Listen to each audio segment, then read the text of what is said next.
First of all, introduce Travis, CEO, broker owner of Remax Premier Realty. Morning.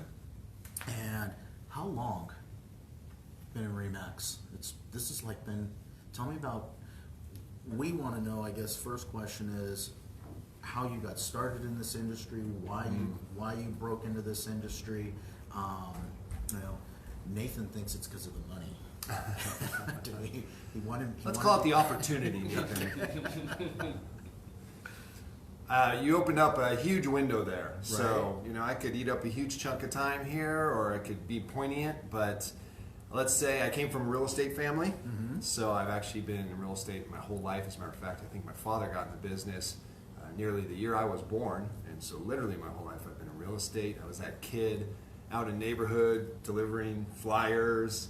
I was that teenager running around the office, painting walls and doing office stuff. So I was always around real estate, whether it was when my father was selling it earlier on or when he was running the company a little bit later on. So I always like to say my whole life. Okay. And I learned that from an old manager of ours when I was starting out in real estate. And I came back from an appointment and I said, man, these people keep looking at me. I see it, I feel it from across the table. And they say, so how long have you been in the business? Because I was a little bit of a baby face. I was in my mid to late 20s when I started. And my manager said, oh, that's an easy one, Travis. I said, really? Because I'm finding it very difficult. And he said, no. He goes, when they say that, just say, oh, I've been in real estate all my life. I come from a real estate family. Oh, I was like, wow, okay, that is awesome. But I've always said that I'm a person, I'm honest to a fault. Like if you ask me a question, watch out, because I don't have much of a filter. I'm going to give you the answer. And so I was never really comfortable saying something like that and then just moving on. It felt a little uncomfortable to me, but I started doing it and I realized, my God, this is like magic. Right. So got a little off the topic there. That's so I was licensed 20 years ago, actually this year. So it's my 20th anniversary in the business. It's hard to believe. Thank you very much. So I started in 1999. And as I look back, it makes me go, wow, this industry has come a long way in 20 years. I can't imagine what my father thinks about it, having gotten it in about the 1973. Right? Because I look at it as, and your perspective on the industry from where it's been to where it is now, and that was actually one of our questions, but your perspective is actually a little bit different because growing up with your dad doing this and seeing that part of it, you've seen a lot of change. Oh yeah. And back then cell phones didn't exist, the internet actually didn't even exist, so I can imagine that a lot of your life with dad being in the business was, I guess one of the examples I think I can give is, hey, we're going to go do this, but we got to stop and do this one thing because we weren't connected at the hip with the cell phone like we are now, so we couldn't be places with our family and be able to take a phone call before it was we had to do these things. And I'm assuming or imagining that happened to you. You nailed it. Okay. You led me right into one of the things that I always tell people about getting into real estate. They're like, oh, did you want to get in real estate? Did your dad encourage you to get into real estate? And he sort of encouraged but never really pushed for it. I think he genuinely wanted one of his three boys to get in the business. But he was never hard on us, But he'd always say, hey, man, you can come to the office in t-shirt and flip-flops. Isn't real estate great? Of course, then when I started, if I showed up in a t-shirt and flip-flops, man, he would have my head. So there's a little bit of a sales pitch there. But I always used to say that. My vision of real estate as I was growing up was much different, or my perspective on it, than it is being in the business. My dad was, always doing something. And the example I always use is, hey, boys, you want to go out to dinner? We're like, yeah, Dad, all right, get in the car. I've just got one stop to make. And then 2 hours later, we're laying across the back of the old Buick, just exhausted, and he finally comes out of the house that he was in and says, all right, let's go to dinner. And the glory had worn off the moment, and it was frustrating as a kid. So we had a little bit different perspective. But yeah, it was such a different business. Copy machines were sort of there, but to do flyers, you had to go to printers. Yep. You had to have, mock it all up on a piece of paper, stitch by stitch. I don't even know how they operated in those days. I remember we were taking pictures with the camera, use a roll of What? film, take Get it it to developed? get it developed, and then bring Who it does back that? and gluing it or taping it to the actual flyer and taking all that and putting it together to make color Yeah. copies of that. Had to have the flyer. glue stick. Yeah. And, a story I was sharing yesterday at the holiday luncheon for the office was answering machines. And I was sharing with them, I go, wow, I think we had one of the first answering machines, maybe in the city of Irvine. Right. Because my dad's a realtor, he has to have it, and it was innovative. Because before that, even at the office, if someone called and no one was there to pick it up, the call went unanswered. Right. Can you imagine that? Amazing. It is Yeah. amazing what has changed, but I'm curious to know this question because with so many opportunities and different things out there, now obviously you purchased this company from your father, well, obviously me, but not to many. You bought this company from your father. Correct. But why Remax? Well, I was kind of stuck with Remax. But I wouldn't change it for a second. For my father, I can tell you from my father's perspective, which was he got in the business in about 73. Back in 73, there were mostly small independent companies all over the place. The industry was dominated by men, and the deal was pretty much no matter where you went, 50-50. That was it. The broker got 50, you got 50. That was just standard for the industry. And I don't think my father ever questioned it, but then Remax came out. Of course, they're out there pitching people. He's like, no, I'm good. But then he just had a moment at the office. Something went wrong, and he said, that's it, I'm out of here. And he ended up going over to Remax. For at that time, they were the high commission company. Right. They brought that to the marketplace. And he was a top producer, and it worked amazingly for him, and he saw the benefit of it, and he just ran with it. He loved the freedom, he loved the financial opportunity with the company, and he loved the fact that they're a huge branding and marketing company, which, a lot of these companies are known, but not everybody puts the time and the money and the effort behind being a big brand. And so that was his drive, what he loved about it. And then when I got in the business, obviously I was brought into it, and so maybe I'm a little jaded. I don't really go out and work with other companies, but as I look around, there's no other place I'd rather be. I really believe in Remax and how it's grown. I started my career at a different company, and I got the opportunity. I was introduced to Remax directly through a meeting with Dave Lineker. So my first impression of Remax was actually at corporate in Denver, sitting down with Dave Lineker and having a conversation.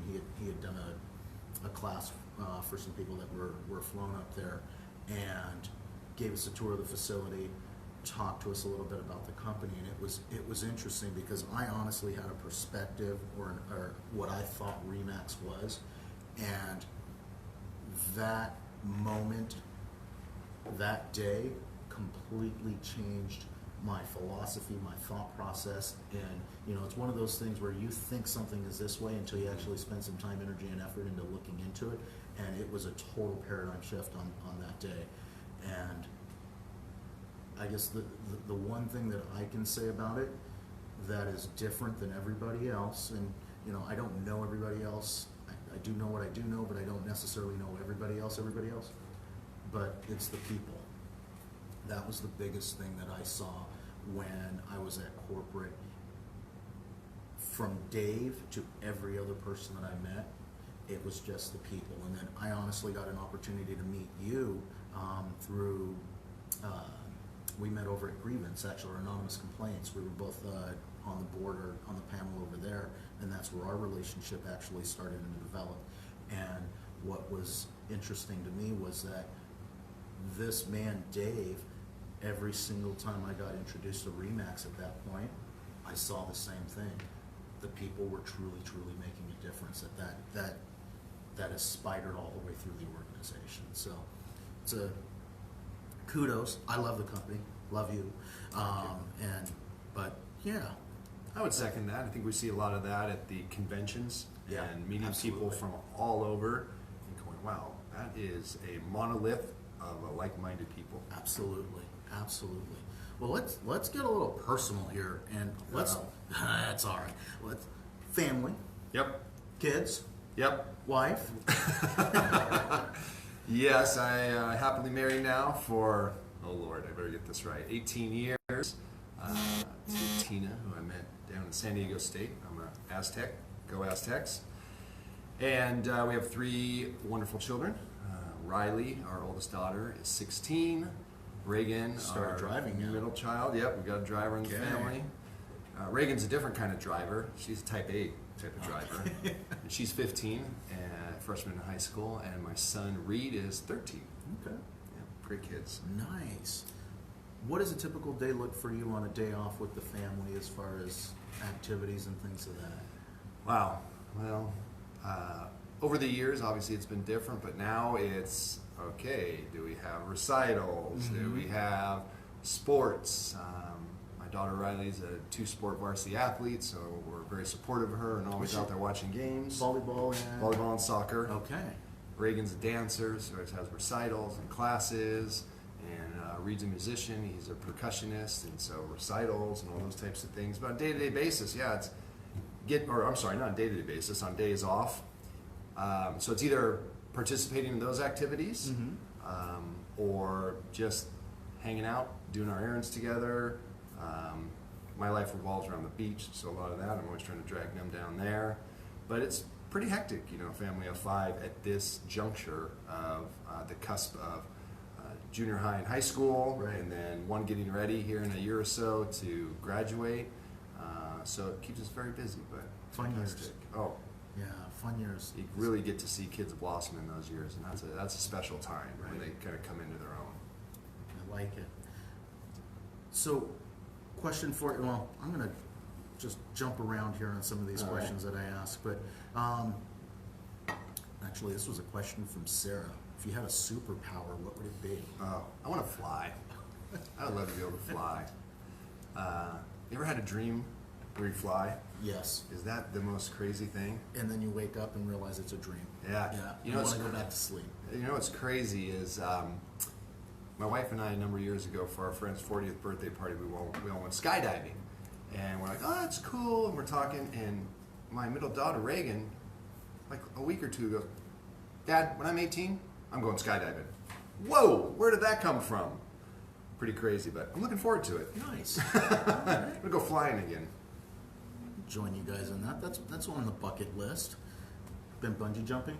No, I have not done the bungee jumping. I hear it's a little different. Yeah. Yes, the whole falling thing. Tell you. Morning routine. What's a typical Travis morning routine look like? Oh boy, I don't really have a typical routine. That's a difficult one for me. What would the ideal routine be? Okay. If the surf's not up, or Surf every day? I surf as much as I can. So if the surf's up and I don't have anything scheduled immediately in the morning, you can typically find me down at the beach Okay. for an hour or so, getting in the water. So it's either that or getting to the gym. What time of the day is that? That's like 5? It depends on 6 in the time of morning? year. Okay. So it's kind of crunched right now. We're in the winter, so the nights are long, and Yeah. so I don't have to get up till maybe 5:45 Okay. to make it to the beach and get back in time. In the summer, you might find me up at 4:30, so I can be in the water at 5, because I got to get in, get out, and I got to get back, get ready for the office, come in. Hopefully the day before, I kind of looked at what that day has to offer. I don't know how many people do that, but getting in the office to see what you have to do for the day is kind of a handicap to doing that the night before, I think. I think when you prep yourself, it's better. But get in the office, yeah, check things, make a round of the office, see how everybody's doing, ask some questions, and then off we go. All right. Been a surfer all your life? My whole life. I don't like the beach. I don't like the water, don't like the ocean. Well, yeah. I know. You don't enjoy the beach, though? With the sand? Umbrella maybe, and very few people, and perfect weather. Sure. Yeah. Yeah. I'm getting ripped off right now, is all I can say, living in Southern California. Yeah, right? You don't even get its finest value. Exactly.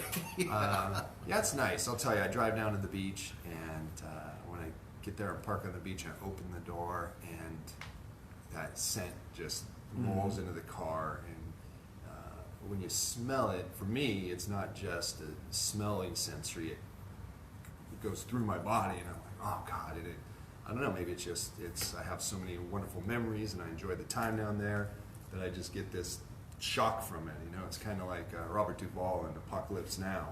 Loves the smell of napalm in the morning. Right. Napalm. I love the smell of the ocean in the morning. How about that? I'm sitting there thinking that water's butt cold. Again, time of year. Time of year. 5:45. It's December right now. Yeah, right now it's a bit frigid. Yeah. Let me see. Home. Yeah. Anything else? Yes. Tell you what, you'll be awake. That's true. That Way to is wake true. up. Now, you were trying. I forget what it's called. I don't know if you're still doing this. The cold shower. Oh. Are you still doing that? No. No. Okay. Sometimes I do that. I think Ryan Preparo. Shout out to Ryan at US Bank. Was talking to us about that, right? Right. He's like, oh, you gotta do the cold showers, and I was like, okay, I'm gonna try this. I did that. For probably 3 or 4 months, and I did love it. I mean, it is, but Yeah. here I felt kind of silly because we're in California. Right. You hit the pipes, you go all the way to cold. I mean, what are we talking about? 65 degrees? Is that really cold in the morning? Yes. I mean, poor people in Michigan turn on it and it's like Yes. 30-degree water. I mean, It's cold. Yeah. So so no, I Perspective, do it intermittently now. Okay. I should probably get back to it, but yeah, it's a shocker, but I loved it. It really made you're there. You're present. boy, I'm starting to feel like a wimp now. I don't know. So part of your morning routine, and whether it's part of the morning routine or not, avid reader. Avid reader. Okay. What are you reading now? So right now I'm reading a book that your lovely wife sent my way, which is Darren Hardy's Entrepreneur Roller Coaster. Okay. Fantastic book. I'll have to say right now, I'm not a huge business, self-help, inspirational reader. Interesting. Okay. Yeah, I'm intermittent with that. Okay. Maybe a couple books a year. Mm-hmm. But I've been a reader my whole life, so I love, nonfiction, biographies, literature. Right now I'm reading a Washington biography, which I'm regretting a little bit. It's about 1,000 pages. I'm like, it's quite a commitment. And then I also have, what else did I also have sitting there on my desk? I had some other book. I usually have 2 or 3 books going at the same time. So, but my favorite, Hemingway, big Hemingway guy. All right. Yeah. I'm going to change direction on you because this was also everybody wanted to know about your love for beer. How that happened? Wow, is that what I'm known for? No, actually, I just sip it, folks. Sorry. So, Travis is a beer connoisseur, although he won't admit it. Yeah. I don't know where that came from. My brother was very into beer. He lived in Germany for a few years, and so he was a little bit of a home brewer, and so he and I together, would enjoy the beer, and he was always a European beer kind of guy. And my wife, she enjoys beer, so that's good. It's nice to have a partner in it. And of course, there's the beer craft brew craze that's been Right. going on the last 10, 15 years or so. And just kind of got into it and enjoy it. I know you love wine, and I do. don't know if you can describe that you have some sort of set path for it, but it's just a passion. And it's so easy now. In Irvine, they didn't have a brewery forever. Mm-hmm. And now they're surrounding the city and in the city. And, it's just nice to go out, experience something new, try new beer, and share it with people. And then, I tend to do that with friends and family, passing glasses around Right. With different types of beer. I had one of my favorites recently was when I was in Austin, Texas. This brewery had dill pickle sour beer. Huh. And I was like, yeah, I don't think I can do that. I ordered it. Oh, spectacular.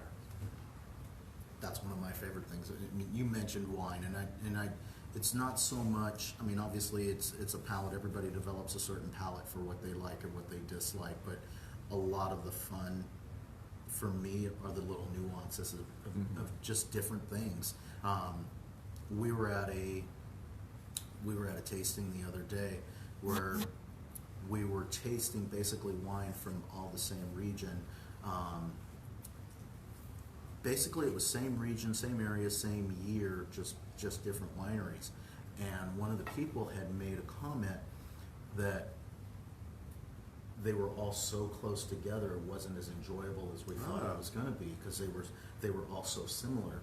And because I was sitting there drinking and I was enjoying everything, but I was having a little bit of a struggle as well, and I couldn't put my finger on it. And when she had said that, I was like, you're right. It's, there's a big difference between when we've got different things on the table from different areas, and you're picking up completely different profiles on things. So I'm assuming that it's the same. I drink beer, It's not, but not at all. As a matter of fact, as you were saying that, I was thinking, wow, that is a big difference. Wineries, the big thing is they grow their grapes, right? Correct. Or they have a source. Right. And that's important for consistency. Correct. Right? A chemist is not going to buy grapes from one person one year and one another. You're not going to know what you get out of the grape, and where you get it so important. Beer's kind of similar, but no one grows their own grain or grows their own hop. Well, maybe hops. Some people do. They're kind of cool. These big vines that go 20 feet in the air and all that. But it's those are things that are purchased and they're known, right? So I have these types of hops, or I have this type of grain or barley or whatever you're using for your beer. So you're not going to get stuck in a zone typically, right? You can purchase them from wherever and use the nuances of them to try to make that beer you're looking for. Although now that I say that, they do have East Coast and West Coast IPA, and I'm not enough of a connoisseur to tell you what the difference is. okay. But I wonder if that has something to do with the hops or the grains that come from those regions. But you can taste the difference, I'm assuming. Yes, yeah. Okay. So they do have a distinct, East Coast versus West Coast will have a distinct flavor difference or profile to them. Yeah, similar beers are, they're IPAs, but yeah, you can tell whatever they're cooking it with, one's going to be a little bit more bitter and a little bit different on the back of the throat than wine is sometimes. Exactly. We're going to have to do a whole episode just on Yeah, beer, we'll do beer it. and wine. 3 favorites. Exactly. Beer versus wine. Oh, it's a tough one. The music. Music. Yeah. Favorite era? Oh, rock and roll, 70s. All right. Yeah. Favorite band, Dave Matthews, currently. All right. My wife, we're very into him. That's our bucket list coming up. Go see him at the Gorge Oh, sweet. in Oregon one day. A few years away, but we got it on the list. Okay. But yeah, otherwise I'm listening to Tom Petty, I'm listening to Crosby, Stills and Nash, I'm listening to Zeppelin, and I'm listening to all that good stuff. Total rock and roll. And I'll be man. listening to, not quite the rock and roll area, but Journey, Journey, coming up in February at the Yeah. Remax Convention. Have you we're seen going them? on Journey. I have seen them. Oh man, Yeah. spectacular. They are. I'm very excited about Yeah, this. I saw them. They played out here. It was years ago. Yeah, I think I saw them at Irvine Meadows. Yeah, so it was years ago, and I remember that was the last time that I saw them. So I'm excited. I'm excited for that concert. So that'll be fun. Let's see. I'm scrolling through my All over, questions huh? here. It is going all over. When you need to get into reset mode, how does Travis get into reset mode? Go to the beach. Okay. Just boom. So surfing. Time out. Yep. All right. Go. Get a good session. Get my mind straight. Excuse me. And when I'm not surfing, I'm pretty active. I'm always doing something. And so exercise is a huge one for me. And running specifically. Okay. So I Training for anything right now? No, I'm not training for anything currently. I'm working on an injury, but I was running yesterday, so I'm very excited about that. I was going through a notebook of mine just the other day, and I was flipping through the pages, and I had written, I think it was beginning of last year, it said exercise, what did it say? Basically is great for the mind. It like what you're saying, it resets. Right. So that's what I like about exercise. When you get to that point where you kind of just work through things in your head, like I'll be sitting there going, oh my God, I'm so overwhelmed. I have so many things on my head. What am I going to do? How am I going to tackle these things? And I get out on the road. I run a mile.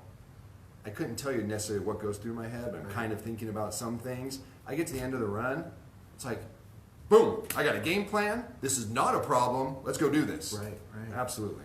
Perspective sometimes. It's just sometimes got to take a step back and take a look at things. But now, some accomplishments within running that you've done.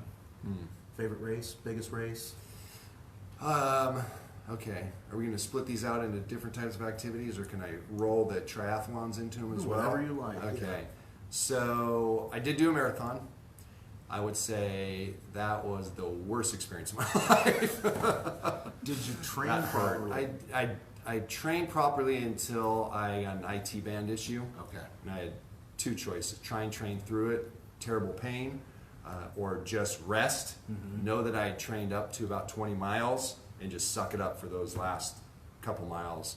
I chose Plan B. And I Okay. rested it out, and mile 21 through 26 were just agony, The wall. ridiculous agony. That's the notorious wall. Yeah. Mile 20. So I did not get under 4 hours as I had hoped, but I did okay. But I have not done one since, and we'll see. You know, there may be another one in the cards. All right. I would say the two best for me were my first triathlon I ever did. I just got this bug about doing a triathlon. I thought it'd be cool, and it was a tiny one. It was a sprint one, and I don't know what it was about it, but when I ran across that finish line, I literally teared up. Really? I don't know. I just had this burst of emotion that I couldn't control, and I was like, "What is going on here?"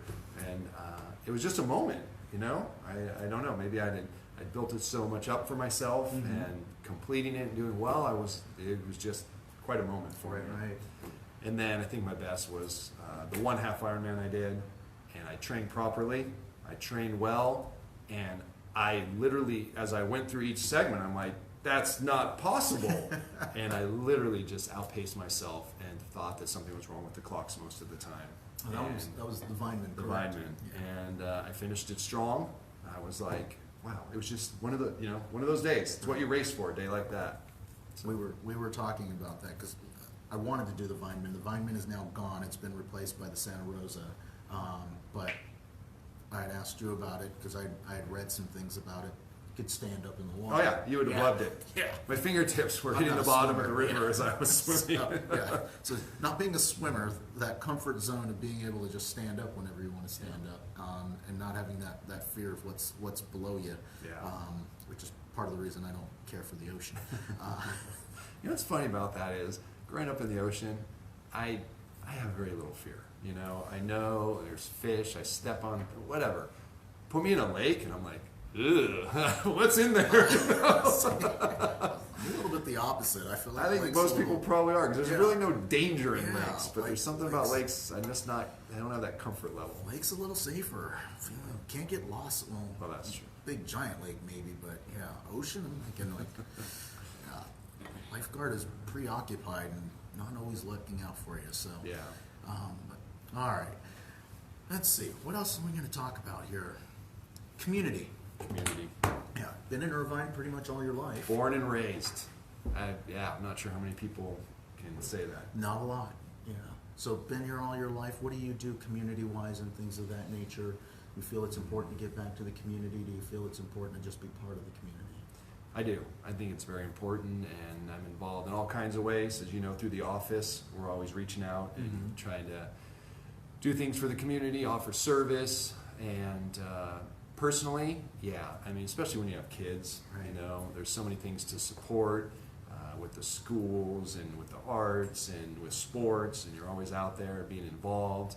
And I think my best opportunity in that came early on when someone came to the office to my father actually and said, "Hey, I'm starting this Kiwanis Club. Do you want to be a member?" And he said, "No, but why don't you ask my son?"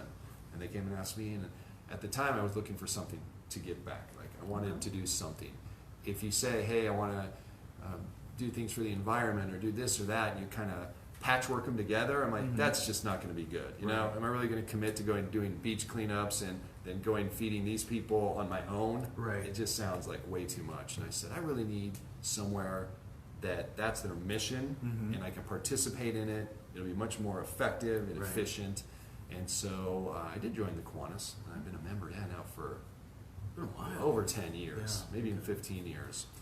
And we do wonderful things, and I just love it. You know, we're involved with so many organizations, local schools, with the city, with charitable organizations that we partner with the youth, right? So we Right. have our Circle K clubs, we have our Key clubs, so high school and college level, and seeing those kids and what they do, I mean, they It's make us amazing, look isn't it? lazy. Right? Oh, it's Yeah, crazy. Absolutely amazing. And the opportunity, you know, we go to the Isaiah House in Santa Ana regularly to help feed the homeless there, and just do all kinds of great things. And it's crazy because membership's always the biggest issue. It's like, why aren't people doing things like these? Right.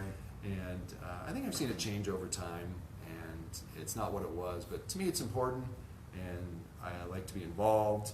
I like to do little stupid things, like one thing at the beach. I always said to myself, well, what kind of difference would it make if everybody who went to the beach said, I want to leave this place a different place than when I got here? Not just once or twice or that Saturday when your school's going down there. So I don't know what people think, but when I get out of the water, I kind of make a zigzag across the beach as I'm going, and I pick up whatever trash I can see. Absolutely. And I want no less than 4 pieces. I'm typically looking for plastic, and that's like my commitment every time I go to the beach. I'm going to get more off the beach than when I'm there. Well, imagine what that would be if everybody did it. Exactly. So kind of silly, but it's just this thing I've gotten into, and I do it every time I go to the beach. So it's funny because again, perspective. We were doing a project, and we had met this gentleman, and he gave us this big giant. He gave everybody a 33-gallon trash bag, and one of those things to pick up gets better. And he says, "Okay, we're going to walk down the beach, but honestly, the only thing I want you to pick up are cigarette butts." Oh man. I'm looking 33-gallon trash bag. That was a commitment. And, we walked for a couple of hours, and obviously no one was even coming close to filling it up. But we came back, and we were talking about, well, why are we leaving all the other trash? And he had a point to his story of what he wanted to get us to understand. So we pulled out all the cigarette butts that we had found, and it was a lot. But then he pulled out a gallon jug of water, and he said, every one of these that goes into the water affects 3 gallons of water. And when you looked at it that way, every single cigarette butt is contaminating 3+ gallons of water. And now when you're starting to look at it and do the math, that one little item that's out there, you do make that difference. Yeah. That one cigarette butt does make a difference. So go back to the story of the guy tossing in the starfish into the ocean from the tide pushing them all up, and you can't really make a difference because all those starfish are out there and you're just helping one, but you've made a difference for that one. You helped that starfish. Exactly. So it's all in the little things, but yeah, I'm enjoying myself, and I honestly could go forever. Anything else that you'd want to share or that you want to talk about? What do I want to talk about? Well, it's about me, huh? It is about you. Yeah, it is about you. So, how did I get into real estate? So my dad did get me into real estate. He got me. What are some of the biggest changes you've seen? Because you've been in the industry for 20 years. Well, plus 47 years. Yeah, the growing up prior to that. So you've seen 2 shifts. Yeah, so we talked a little bit about that. Fax machines were revolutionary at one point. I got in late in the game because we didn't have MLS books when I got in. We actually had computers already. So I don't think it was many years before that it was books, but it was. And I think I was saying to Lucy DeProfio was here the other day for an interview. I go, God, do you remember when it was dot matrix printers and green screens, and we were operating on DOS. It wasn't even Windows and mice. There were no pictures. There were no maps. I was like, how did we get this done? But at the time, it seemed, hey, this is perfectly normal, and you move forward. So that's from an operating standpoint. From the industry and competition and opportunity, I guess we can go back and blame Dave Liniger, right? Because he was kind of the first maverick out there, and he decided to take on the industry and knock out the 50-50 concept and come out with the 100% concept and really blow RE/MAX up and change the way the industry operated. And now we're seeing that. So there are companies out there making RE/MAX go, boy, we need to change the way that we're operating. And, things morph over time, and nothing's ever static. But I think that in the next 5 years, we're going to see more change in real estate than I've seen in the last 20. I agree with that. Things are at a rapid pace. So many people getting into it, so much money in the business. So, right, I think we started back in, it was early in my career, so maybe in the early 2000s, I went to one of the first Inman conferences in San Francisco. It was right before the tech bust, so it must have been about 2001, 2002. Okay. And all these guys are like, we're going to change the industry. And I distinctly remember this guy get up there. He was the keynote speaker, Sam Ziller, who's a huge guy in Chicago. He bought the LA Times many years ago. He was one of the first buyers. And I'm standing in the back listening to these ideas, and I'm thinking, these people are crazy. Right. What's all this money? They think they're going to roll out their product across the nation in like the first 6 months of their operation. Right. And I'm like, I just don't see it. And everyone else was like, yeah. And I'm like, am I the only person? No. Sam Zeller got up on stage, and I'm going to go ahead and say it here. I don't want to offend anyone. He literally said, hey, I didn't come here to piss all over your party, but if you people think you're going to go across the U.S. in 6 months and roll it out, this is just not going to happen. Right. And then he went into talking about how he gets all these ideas from people. Every day he's got business propositions on his desk and how they work and how this industry was trying to, turn that over and totally change the way it was going to happen. And of course he was right. In a year or two, boom, the tech boom happened. Right. It kind of got set back to zero. Well, guess what? That's not where we're at today. No. We're now in a position where companies are out there and maybe they're struggling, you got like your Redfins, never made $1, but they're out there and they're growing. They're changing fundamentally the way people conduct real estate transactions. And will that be the way it always is in the future? No. But will it be a choice? At minimum, yeah. Yes, you know? absolutely. And the difference is not only has the technology advanced so far and people's ideas about how to integrate it into the transactions and actually make it work, but there's so much money behind it. And people willing to say, okay, I'll lose money for 10 years to work on your project. I mean, to me, that's lunacy. I couldn't make that bet. Right. But apparently there are people out there with long enough horizons and big enough money that they think that's a good bet. And so I don't know what's going to lead to, because honestly, there's either going to be some companies that it's just like, nope, that's it, we're pulling the cord, we're not funding it anymore, or miraculous things are going to happen, and innovation in this industry is going to be spectacular. Well, it's funny you mentioned innovation, and innovation is obviously one of the biggest changes that we've seen in the industry. But I look at it and I agree with you. I'm scared to see the direction that we go, but I'm not necessarily scared for all the same reasons that most people are. I look, and this industry has always been a people industry. And what's happening with all these new companies that are coming in, that's really what I feel like is trying to be changed. You had mentioned Redfin. I think we had this conversation before. When we talk about communities and the agents that serve different areas, we usually know the person first, the company second. And now with technology and the changes that are occurring, it's turning into company first, person second. And I don't know if we're really going to get over that hump. I don't see that part of this. I don't see the corporations coming into this really. They're going to have to come up with a solution for that. Yeah, it's not there yet, for sure. Right. I mean, there even companies have been out there 10 years and have grown and have morphed in what they're doing from, hey, we think this is how things will work and it'll be a good idea, and 10 years later they're completely different than they were 10 years ago. Right. But they're nowhere near where they're ultimately going to be for success, because they're not success yet. Exactly. And I don't know where that is. I mean, I think it's an exciting time to see all these things. I mean, we're in the internet era, and it's beginning to work in all kinds of fields. It's certainly real estate. We're on a podcast. Yeah, look at this. I mean, whoa. That's funny. Remember when we used to have a handheld little video camera and your cell phone?